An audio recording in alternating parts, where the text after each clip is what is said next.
The Curse of Mount Lassen. It was a typical sunny California day when my friends and I decided to take a weekend camping trip to the less traveled northern part of the state. We'd heard stories about Mount Lassen, a dormant volcano known for its sulfuric vents and dense forests, but the allure of seclusion in the wilderness was too strong to resist. The area had a certain mystique to it, an air of ancient mystery that seemed perfect for an adventure. We were a group of 5. Me, Greg, Jess, Max, and Sarah. We had all been friends since college, and despite our different lives, we still made time for these impromptu trips into nature. Greg, the most outdoorsy of the group, had been the one to recommend Lassen. He'd been there before, raving about the raw beauty of the landscape. Jess, the most skeptical of the group, rolled her eyes at the thought of camping in such a remote place. Max and Sarah, like me, were just in it for the experience, ready to enjoy the peace of the forest. We arrived in the late afternoon, just as the sun began to dip behind the ridges of Mount Lassen. The place was eerily quiet. No other campers in sight. The parking lot near the trailhead was almost empty, save for a few cars belonging to hikers who had long since gone. After unloading our gear, we began the hike toward the camping site that Greg had chosen. It was a good 2-hour trek, which would take us deep into the forest, away from the typical tourist paths. As we walked deeper into the woods, the temperature dropped noticeably. The towering pine trees and thick underbrush made it feel as though we had entered another world, one that was untouched by time. The sunlight barely filtered through the thick canopy, casting long shadows over the trail. Jess complained about the cold, but Greg assured her it would warm up once we set up camp. Max and Sarah, being used to hiking, led the way with Greg, while Jess and I hung back, chatting about nothing in particular. Around an hour into the hike, Jess and I began to notice something strange. Every so often, we'd hear faint whispers on the wind, just loud enough to catch our attention. It was a sound you might mistake for wind passing through the trees, but it wasn't like any wind I'd ever heard. There was a rhythm to it, a kind of chanting or murmuring, so soft that it almost seemed to come from the earth itself. Jess stopped walking and looked at me, her face pale. "You hear that?" she whispered, her voice barely audible. I nodded. "Yeah, but it's probably just the wind. This place is so quiet that it messes with your head." She didn't look convinced, but we continued walking in silence, the eerie sound lingering just at the edge of our awareness. Finally, we reached our campsite, an isolated clearing near the base of a rocky outcrop. The place was beautiful in its own haunting way. The soil was soft, and the tall trees formed a sort of natural wall around us, giving the camp an intimate, secluded feel. We set up our tents quickly, with Greg taking charge as usual, and started a fire. By the time the fire crackled to life, it was nearly dark. As we sat around the fire, cooking dinner and drinking beer, the whispers returned. This time louder, clearer, as though they were coming from just beyond the tree line. Max and Sarah laughed it off, claiming it was probably some kind of animal or even other campers playing tricks. But Jess was visibly uneasy, and I couldn't shake the feeling that something was off. The whispers had a quality to them, an almost pleading tone that seemed to echo in my chest. We tried to brush it off and continue enjoying the night, but around midnight, something changed. We had all settled into our tents, the night air growing colder, when I heard it. The unmistakable sound of footsteps crunching through the forest floor. They were heavy, deliberate, moving in a circle around our camp. I told myself it was probably just an animal or someone else out there, maybe a hiker who had lost their way.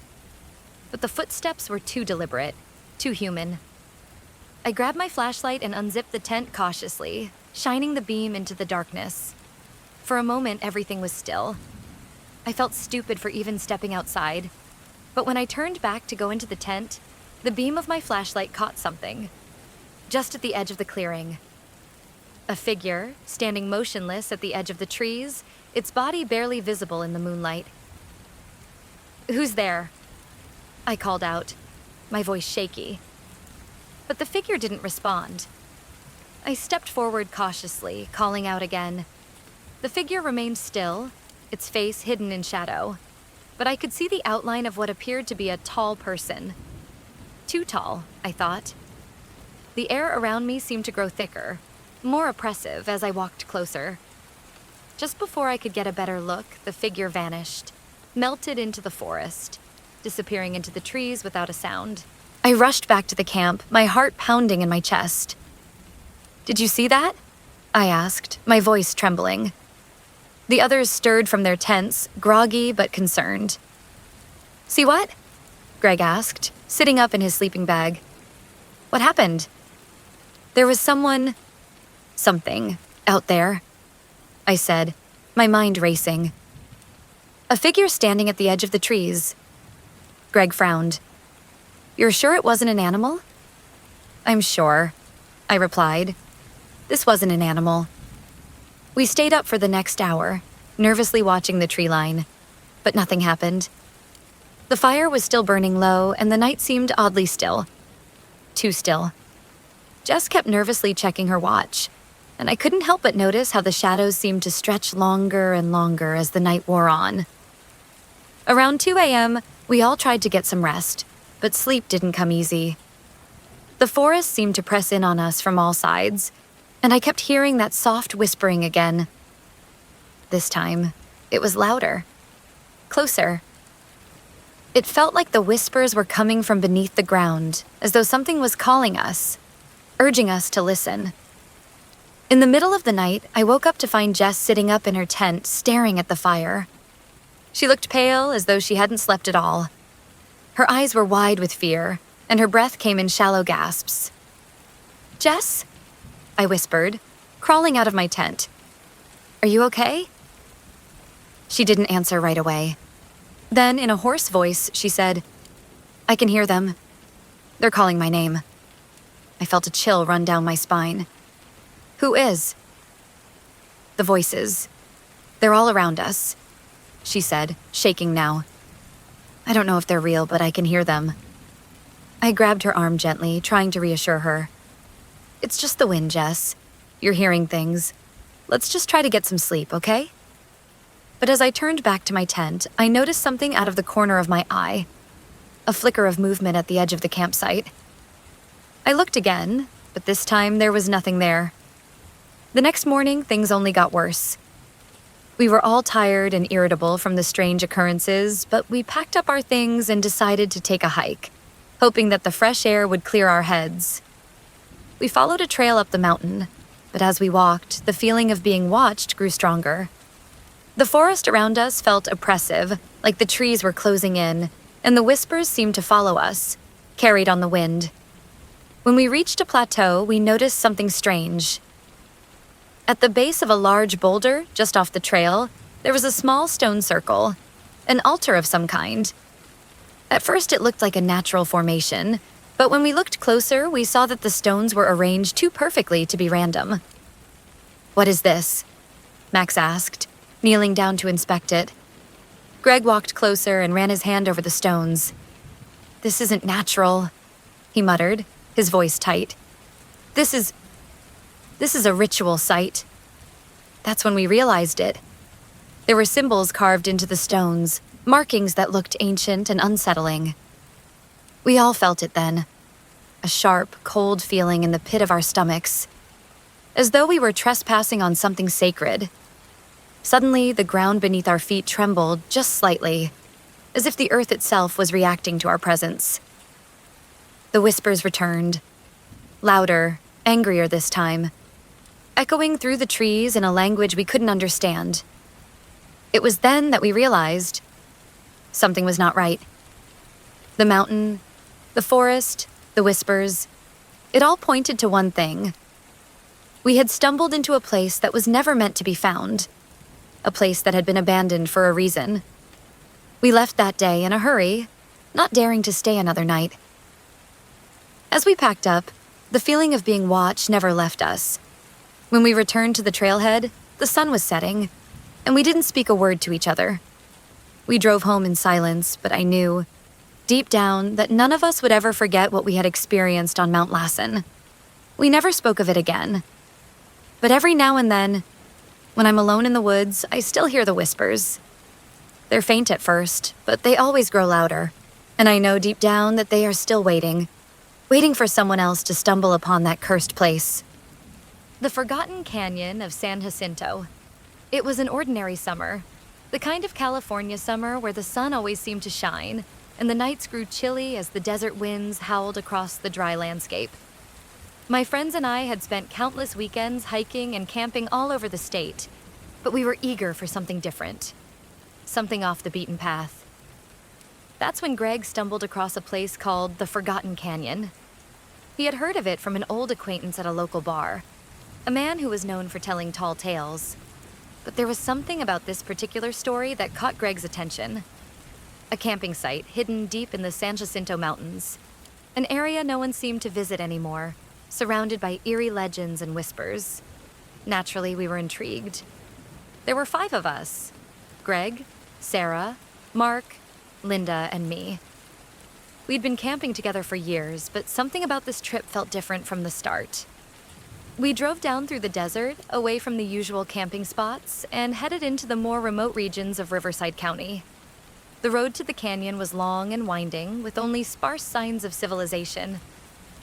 As we got closer to our destination, the sun was beginning to set, casting long shadows across the landscape. The Forgotten Canyon, or at least that's what we called it, was known for its unusual silence. No one really knew why it was called Forgotten, but the locals seemed to avoid it. The rumor was that strange things had happened in the canyon long ago. Some stories of hikers going missing, others of eerie lights in the sky that had appeared above the cliffs at night. But Greg assured us that it was just superstition. Nothing more than a wild tale to scare the inexperienced. When we finally reached the trailhead, the air felt different. The temperature had dropped rapidly and the sunlight had faded, leaving behind an almost unnatural twilight. The first few miles were straightforward, just an easy hike through a rugged terrain of shrubs and loose rocks. But as we ventured deeper into the canyon, the landscape began to change. The air grew colder and the trees around us seemed darker, their gnarled branches twisting in unnatural directions. The silence was unsettling. It wasn't the usual quiet of the wilderness, but a thick, almost oppressive stillness that hung in the air. "Guys, I don't like this," Linda muttered, looking over her shoulder nervously. "Don't be such a wimp," Greg shot back, though his voice lacked its usual bravado. We continued on, but even I couldn't deny the creeping sense of unease that had settled over us. The ground underfoot was dry and dusty, and the further we went, the less wildlife we saw. No birds, no small animals, just a vast emptiness that seemed to swallow every sound we made. By the time we reached the campsite, it was nearly dark. The clearing was tucked away between 2 towering rock formations, and as we set up our tents, the night took on a cold, almost sinister quality. The air was heavy, as if something ancient was watching us from the shadows. Still, we managed to light a fire, cook dinner, and settle in, determined to shake off the strange feeling that lingered in the pit of our stomachs. The first couple of hours were fine. Just the usual camping banter as we passed around beers and told stories. But as the fire burned low, the mood began to shift. The wind picked up and the trees surrounding our camp started to groan, their branches creaking like old bones. It wasn't long before the sounds of the forest around us became wrong. The wind didn't whistle through the branches in the usual way. It seemed to be carrying something else. A low, almost indistinguishable sound, like whispers. I paused, listening intently. It was faint, but it was there. It was coming from somewhere deep within the canyon. At first, I thought it might just be the wind playing tricks on me, but the longer I listened, the clearer it became. The whispers seemed to call out to us, but not in any language I could recognize. It was a strange cadence, almost rhythmic, like chanting. "Do you guys hear that?" I asked quietly. Everyone stopped what they were doing. Greg, who had been poking at the fire, looked up, his expression hard to read. "I hear it," he said, his voice low. "But it's probably just the wind." "Yeah, that's what I thought too," Mark added, trying to sound dismissive. "No big deal." But it didn't stop. The whispers continued, growing louder. It was no longer just the wind. It was something more, something tangible. like the voices were coming from within the canyon itself, rising and falling in a strange melody. My skin prickled as I realized that we weren't alone. I glanced at Sarah, who was staring into the darkness, her face pale. "What the hell is that?" "I don't know," she whispered, her voice barely audible. We sat in uneasy silence for a few moments, listening to the strange chorus of whispers. But then, just as suddenly as it had begun, the sound stopped. The night air fell still once more, and for a brief moment, everything seemed normal again. But that was when we noticed it. The shadows. They weren't just the shadows cast by the fire or the trees. These shadows moved, flickering at the edges of our campsite, darting between the trunks of the trees. They were figures, tall and distorted, like dark shapes that didn't belong. They seemed to sway in the wind, but there was no wind. The fire flickered, casting long, dancing shadows that stretched unnaturally across the ground. Mark got up, his voice shaky. "Who's messing with the lights?" he asked. "No one," Greg replied sharply, standing up and walking toward the edge of the campfire's glow. He shined his flashlight into the trees, but there was nothing there. Just the empty, dark forest. "It's probably just some animals. Don't worry about it." But none of us were convinced. The shadows lingered, watching us from the trees, and the whispers had started again. This time louder, almost as if they were getting closer. "Let's pack up and go," Linda said, her voice tight with fear. "I don't like this place." "We're not going anywhere," Greg snapped. "It's just some old stories. Relax." But I could see it in his eyes. He was scared too. And that fear was contagious. We all felt it. We tried to get some rest, but sleep didn't come easy. Every time I closed my eyes, I felt like something was watching me, standing just outside the light of our fire. The whispers seemed to swirl around our tents, and I swear I heard footsteps, slow and deliberate, moving around our campsite. But when I opened the tent flap, there was nothing there. It was around 3 a.m. when the first scream pierced the night. I was awake, lying in my tent, staring at the ceiling when the scream came. It was high-pitched, a woman's scream filled with terror. It echoed off the canyon walls, reverberating through the air, freezing me in place. It sounded like someone was in pain, someone trapped in the canyon, calling out for help. I scrambled out of my tent, my heart pounding. The others were already outside, standing in a circle around the fire, staring into the darkness. "Did you hear that?" I asked breathlessly. "Yeah," Greg said, his face pale. "It came from down in the canyon." "Someone's out there," Sarah said, her voice shaking. "We need to help them." But I knew something wasn't right. The scream didn't sound like it was from a person. It was distorted, almost inhuman. And then, just as quickly as it had started, it stopped. "We should go," Linda said, her voice tight with fear. "This place is cursed. Let's get the hell out of here." We started packing up quickly, our nerves fraying, the sense of urgency driving us. As we were gathering our things, the shadows moved again, this time faster, darting between the trees at the edge of the campsite. I glanced over my shoulder, and for a brief moment, I saw them. Figures, tall and thin, with long limbs and distorted faces, watching us from the darkness. They didn't move like people. They glided, their bodies swaying unnaturally, like they were part of the shadows themselves. Then, one by one, they began to approach. "Run!" Greg shouted, and we all turned, panic setting in as we sprinted down the trail, away from the campsite. We didn't stop until we reached the car, breathless and terrified. When we got back to the highway, we didn't say a word. We just drove, the silence between us suffocating. We never spoke of what happened in the Forgotten Canyon again.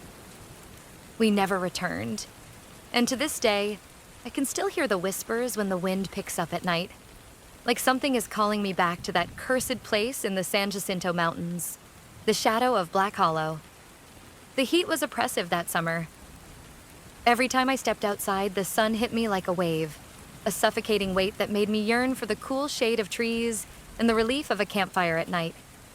So, when my friend Alex suggested a camping trip up to Black Hollow, a secluded area in the coastal mountains of California, I jumped at the chance.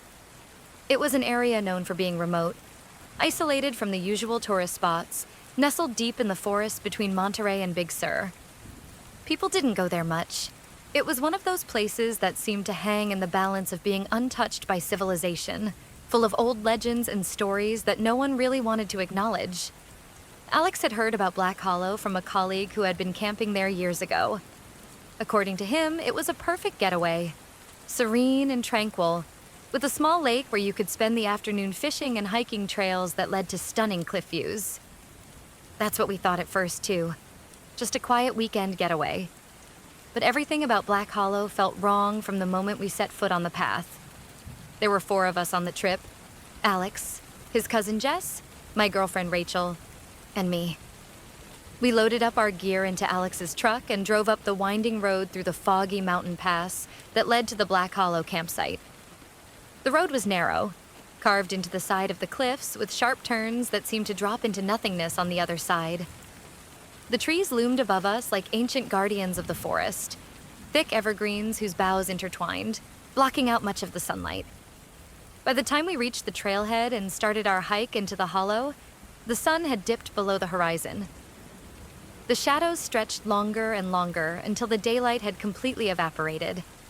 As we trudged along, the air grew colder and colder, and a light mist began to form in the valley beneath us, curling like ghostly fingers through the underbrush. "I don't know, guys. I'm getting a weird vibe," Rachel said, glancing around nervously.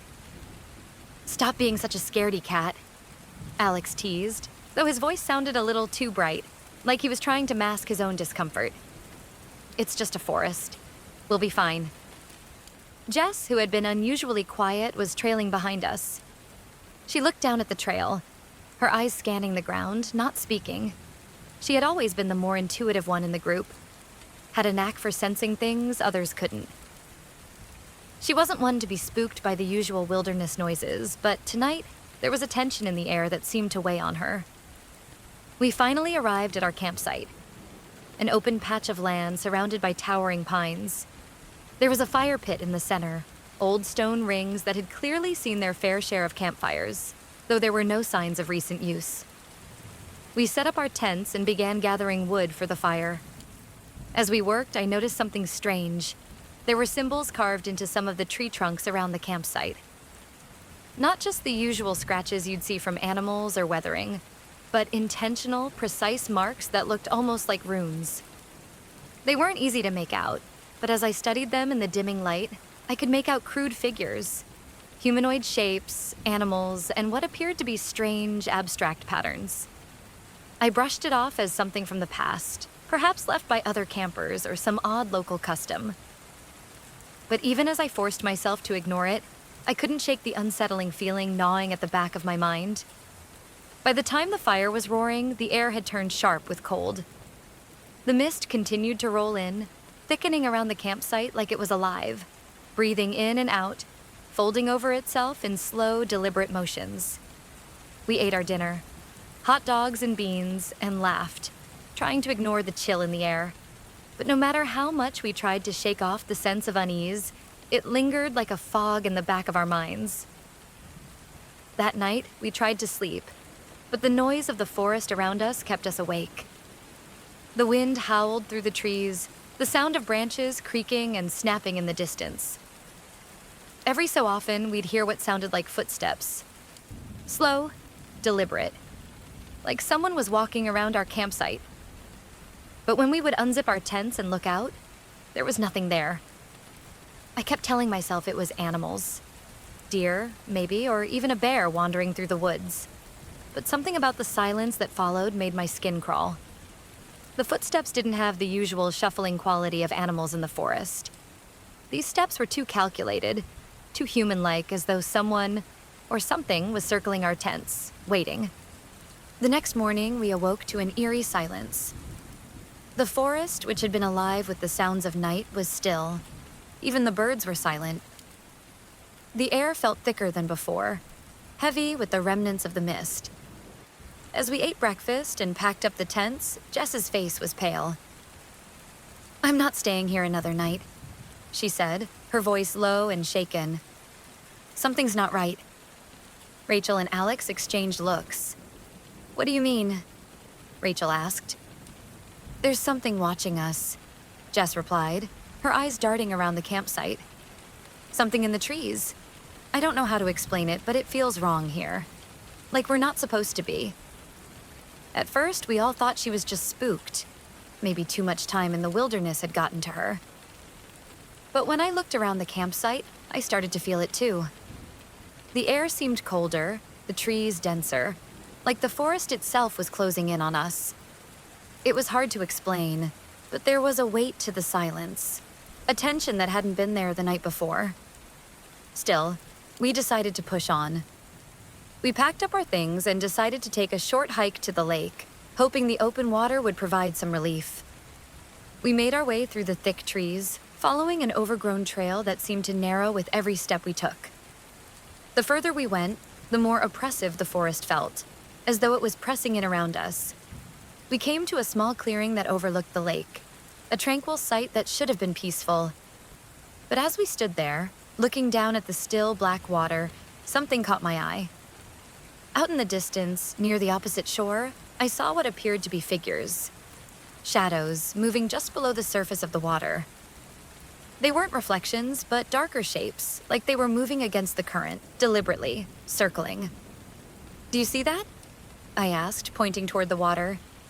Jess looked at me, her eyes wide. "I see it. What the hell are those?" "I don't know," Alex said, stepping closer to the water's edge. "Maybe it's just the wind. We're probably just tired." But I didn't believe it. There was something wrong with the way the shadows moved, as though they were too intentional, too deliberate, like they were reaching for us. And then, for just a split second, the water rippled violently, as though something had been dragged beneath the surface.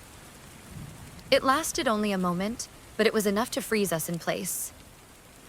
"We should go," Rachel said, her voice trembling. Before anyone could respond, the air seemed to shift. The trees began to rustle, but not from the wind. No, this was something else. Something alive. Something that had been waiting. The whispers, the ones we had heard the night before, began again, rising from the very earth beneath our feet, swirling through the air like a call. The sound wasn't coming from the trees or the wind. It was coming from everywhere, all around us, filling the air with an unnatural hum. Without saying another word, we turned and began to walk back, faster this time. But as we retraced our steps toward the campsite, the forest seemed to close in on us. The shadows in the trees were moving, not as branches or animals, but as something far more sinister. And every time we looked over our shoulders, we saw them. Figures, dark shapes that were just out of sight, flickering between the trunks, never fully visible. The path back to the campsite felt longer, like the forest was stretching it out on purpose, as if it were holding us there, trapping us in its embrace. By the time we reached the clearing, night had fallen again. The fire pit was cold and the campsite was empty.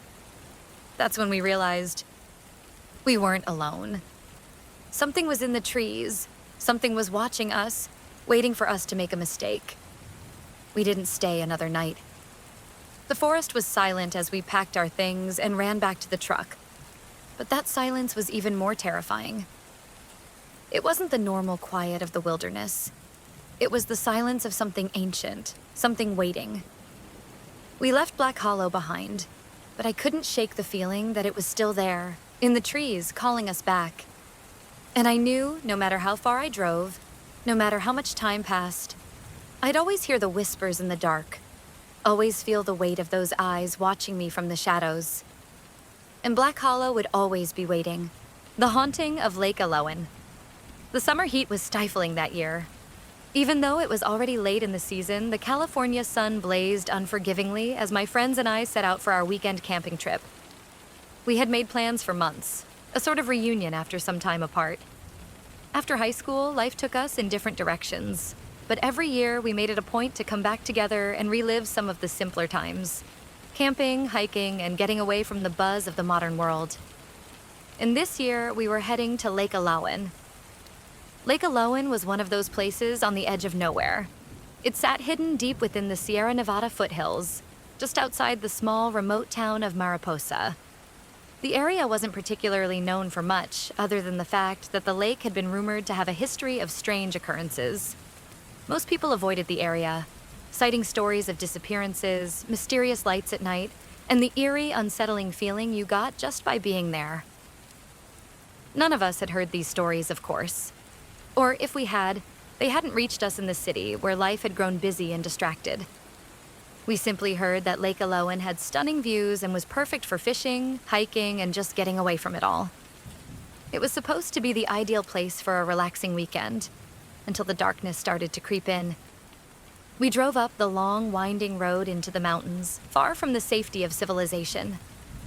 The sun had just begun to set as we finally arrived at the lake, the sky ablaze with red and orange hues. It was an idyllic scene.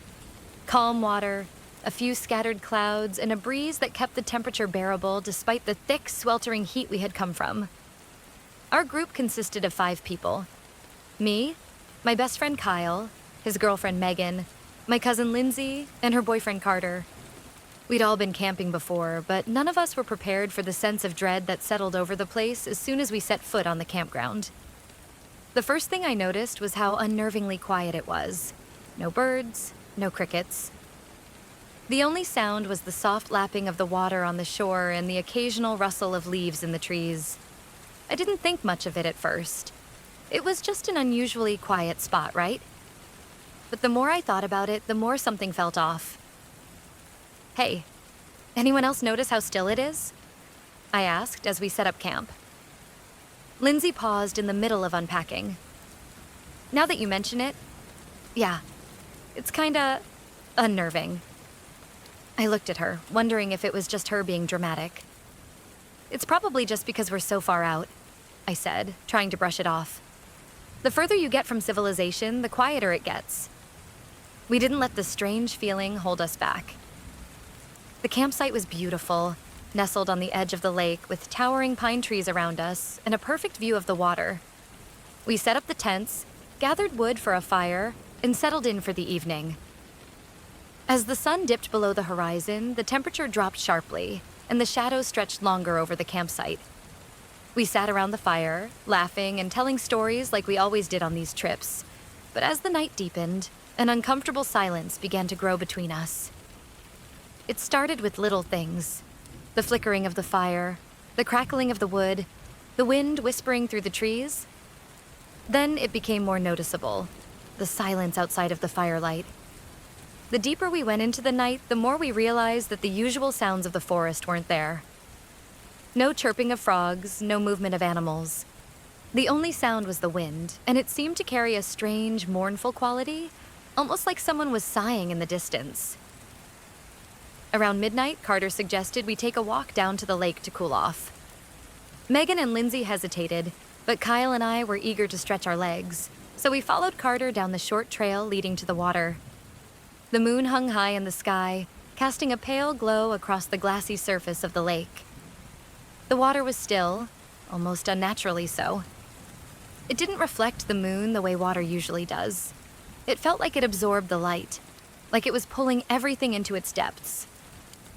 "Let's sit for a bit," Carter said, dropping to the ground and motioning for the rest of us to join him. I can't remember the last time I was out this far from the city. We all sat on the rocks near the edge of the lake. The wind whispered through the trees, but the air around us felt heavier, thick with a strange tension. I felt like we were being watched, almost like someone was sighing in the distance. And Black Hollow would always be waiting.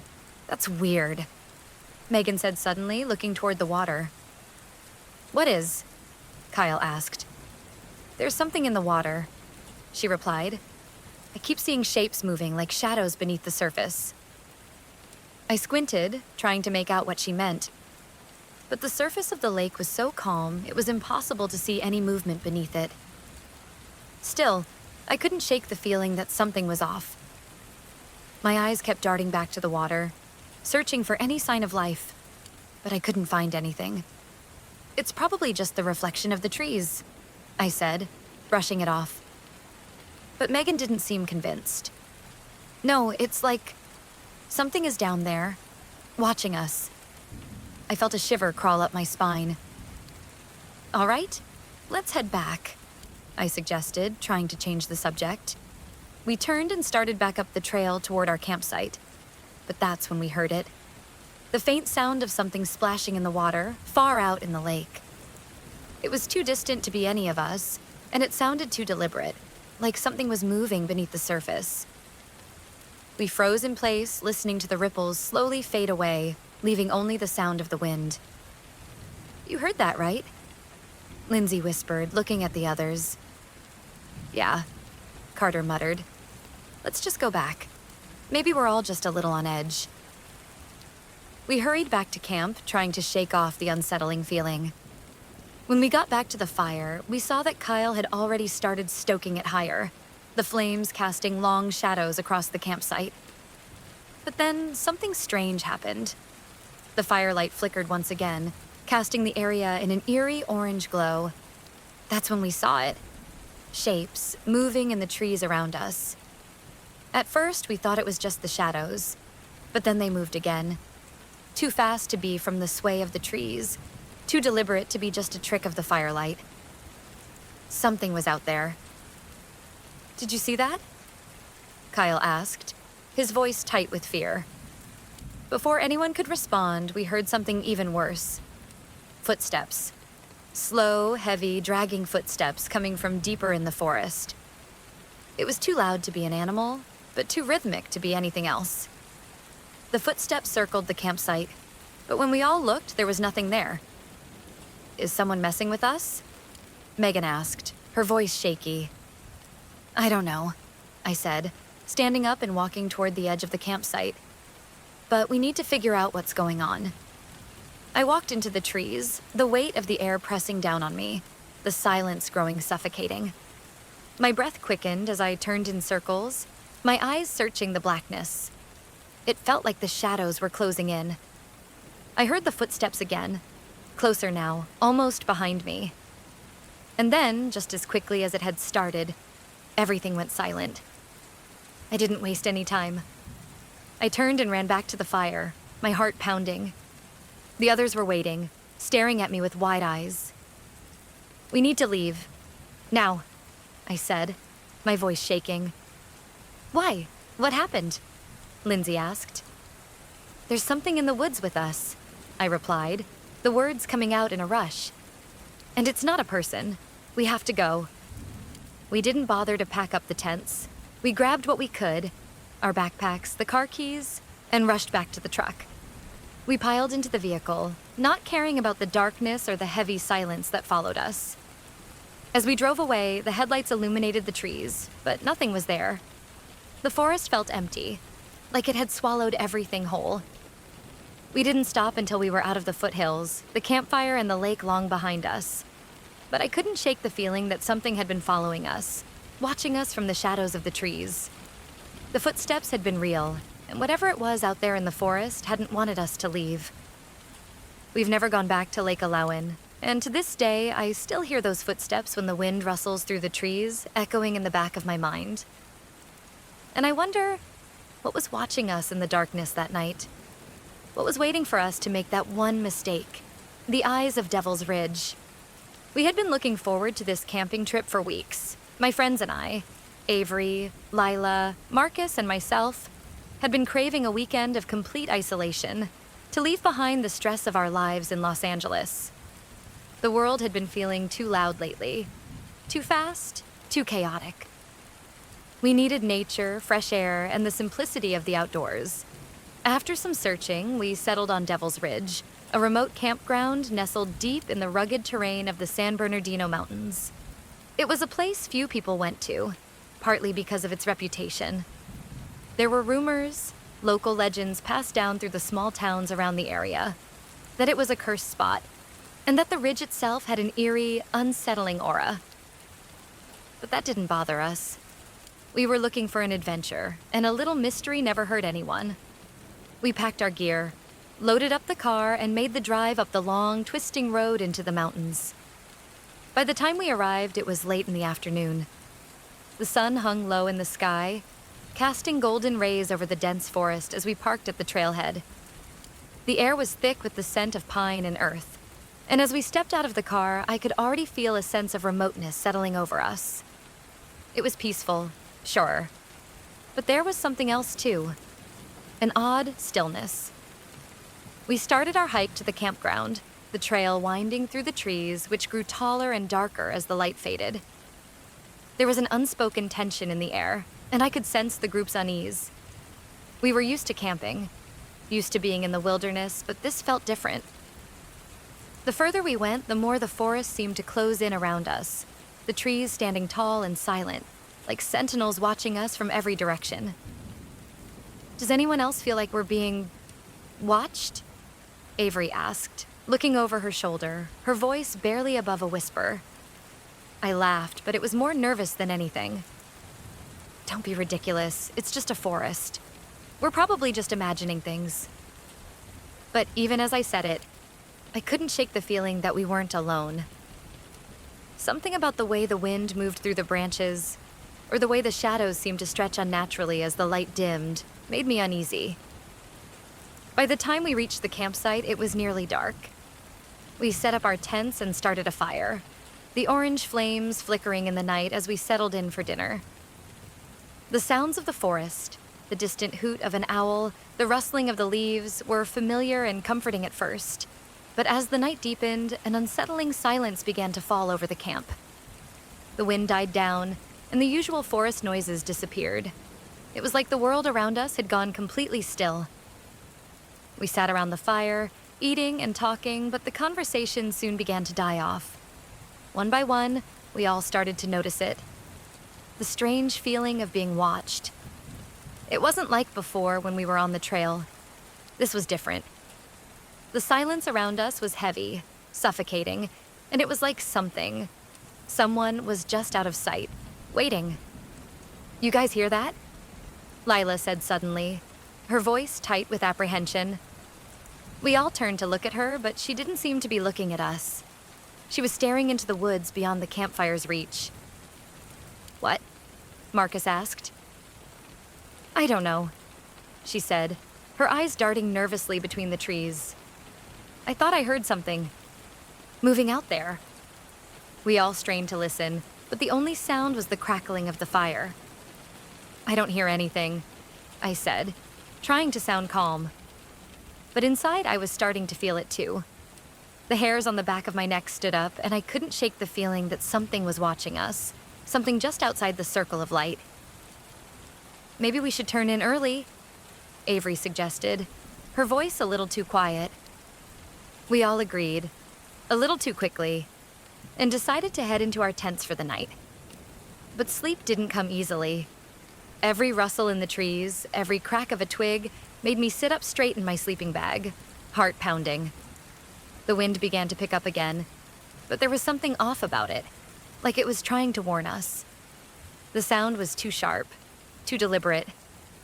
I don't know how long I lay awake, but at some point I drifted into a fitful sleep. That's when I woke up. It was the middle of the night. I wasn't sure what had woken me, but there was a noise. Soft, slow, like someone was walking around our camp. It was the unmistakable crunch of footsteps on the forest floor coming closer and closer. My heart raced. I sat up in my tent, holding my breath, straining to listen. The footsteps stopped just outside the entrance of my tent. I could feel my pulse in my throat. Whoever, or whatever, was out there was standing still, listening. My body was frozen in place, every muscle tense, every nerve screaming for me to move. But I didn't. I couldn't.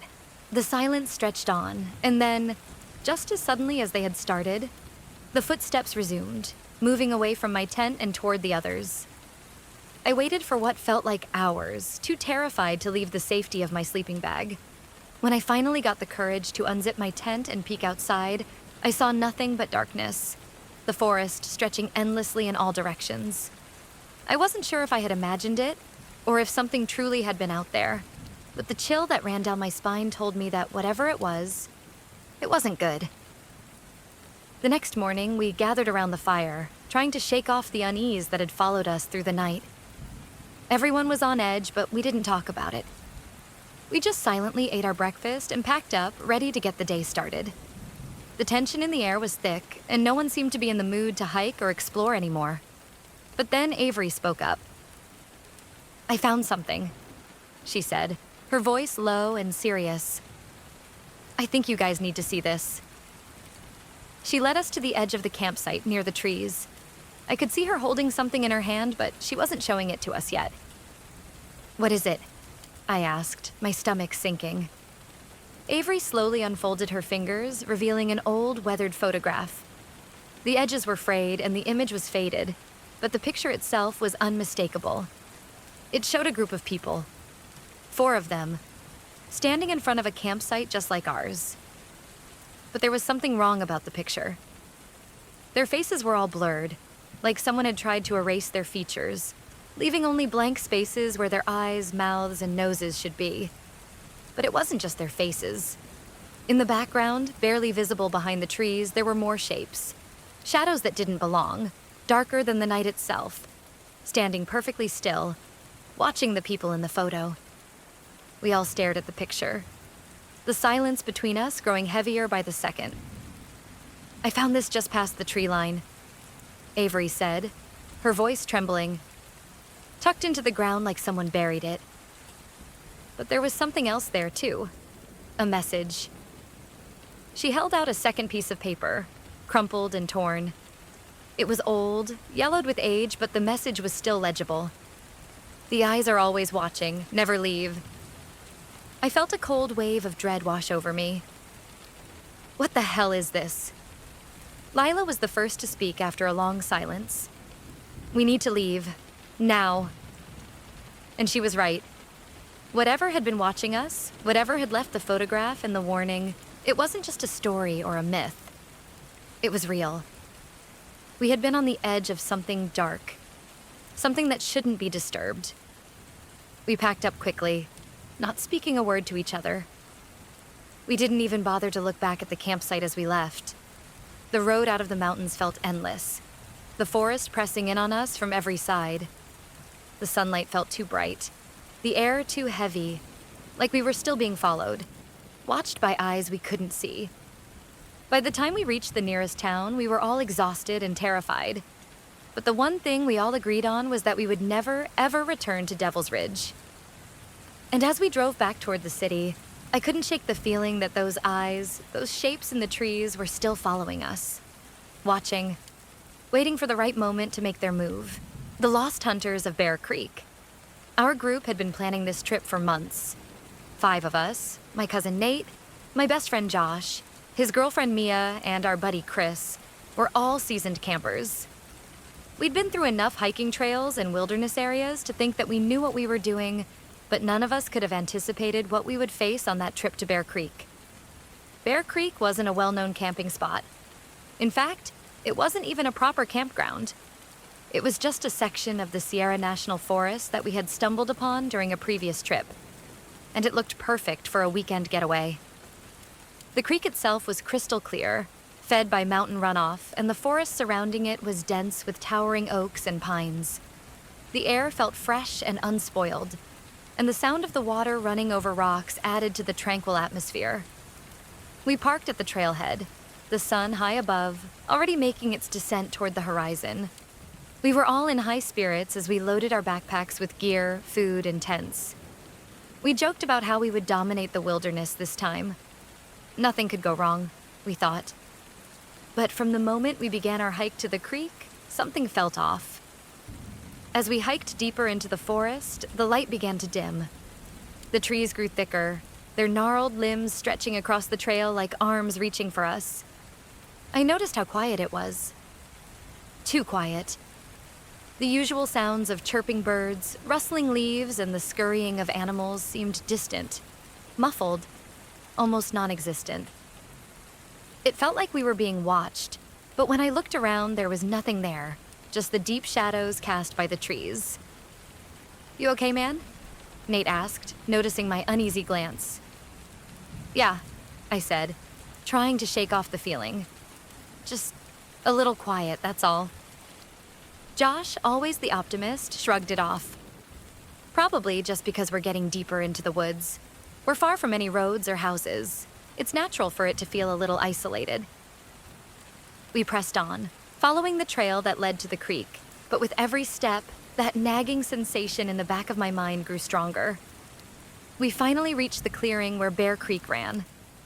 The water was crystal clear, as promised, and the sight of it helped put me at ease. We set up camp near the creek, gathering firewood and prepping for the evening. The first night was relatively peaceful. We sat around the campfire, roasting marshmallows and swapping stories. The fire crackled, the only noise besides the occasional splash of water from the creek. But as the night wore on, things started to feel different. The fire seemed dimmer than usual, and the shadows around us stretched too far, too unnaturally. The temperature dropped suddenly, and we found ourselves huddling closer together around the fire. You guys feel that? Mia asked, pulling her jacket tighter around her shoulders. What? I asked. It's like something's watching us. I don't know how to explain it. We all froze. I glanced around the clearing, but there was no movement, no sound. Just the fire and the creek, its water flowing steadily as ever. I think you're just paranoid, Josh said, though his voice lacked its usual confidence. It's probably just the forest playing tricks on you. We laughed it off, but as we lay in our tents that night, none of us could shake the feeling that something was wrong. The forest outside was too still, too silent. The kind of silence that presses down on you, thick and oppressive. I turned over in my sleeping bag, my mind racing, but eventually exhaustion took over, and I fell asleep. It wasn't until the next morning that we realized things weren't right. When we woke up, the air was thick with fog. A heavy mist had rolled in overnight, completely surrounding our campsite. The trees were barely visible through the haze, their tops lost in the thick clouds that hung in the air. The creek, usually loud and lively, was eerily silent. The only sound was the soft crunch of leaves beneath our feet as we gathered around the campfire again. You notice anything weird? Chris asked, his voice quiet. Weird how? I asked. The fog, he said. It doesn't look natural. It's almost like it's moving, shifting. I frowned, looking at the mist swirling around us. It did seem unnaturally thick, but I couldn't put my finger on why it felt so unsettling. We tried to shake it off and started our day with a hike to explore the surrounding area. We walked along the creek for a while, our steps muffled by the damp earth beneath us. The fog followed us, hanging around the trees and choking out any sunlight that tried to break through. It felt like we were walking through a dream. A bad dream. After a few hours of hiking, we stumbled upon something odd.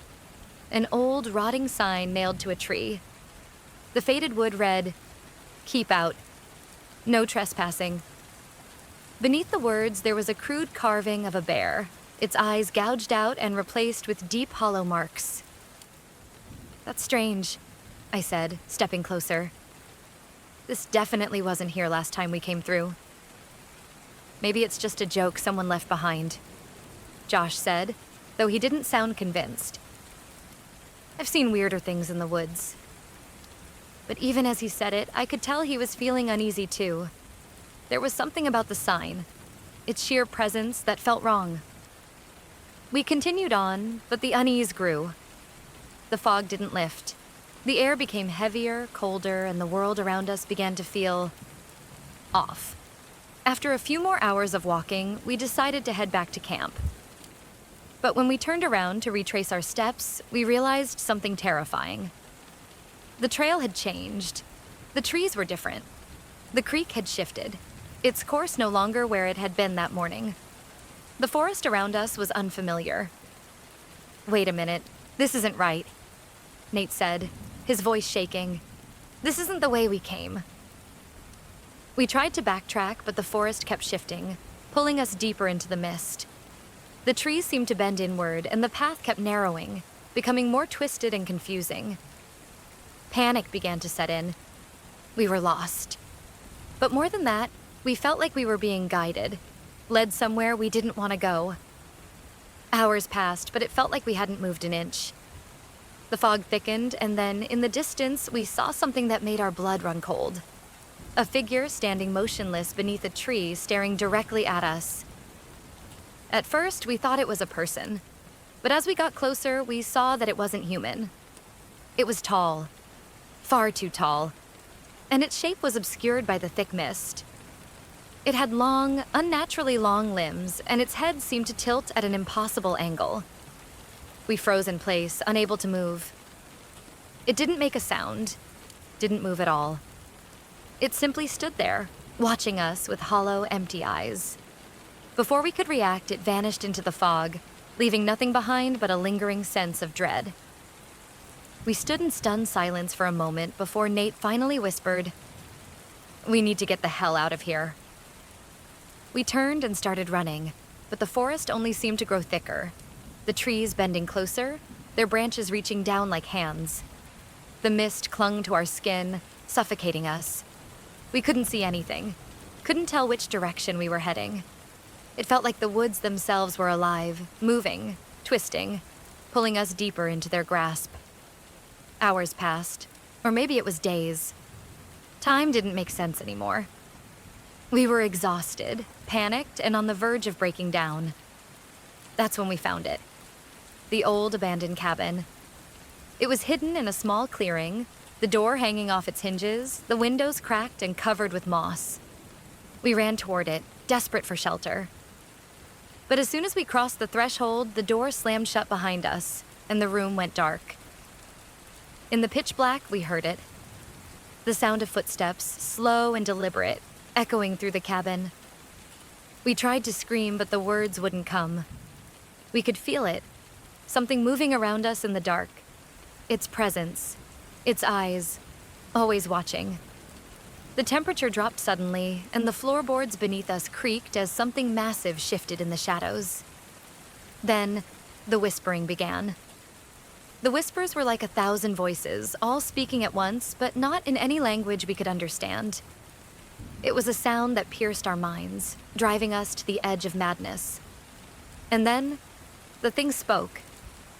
But not in words. No. It was a feeling, a pulse, an ancient and malevolent presence that flooded our minds all at once. It told us one thing. You shouldn't have come. You're mine now. The next thing I knew, we were outside the cabin, standing in the same clearing where we had found it. The fog dissipating as if nothing had ever happened. The trees were back to their normal shapes, the creek flowing peacefully as it had before. But we weren't the same. None of us could remember how we got out of the cabin or what had happened after we entered it. The only thing we knew for sure was that we couldn't shake the feeling that something had followed us. Something had marked us. We packed up our things in a daze, too terrified to speak as we walked back to the trailhead. We didn't look back, but the forest behind us felt different. It felt like it was waiting, watching us, waiting for us to return. We never went back to Bear Creek.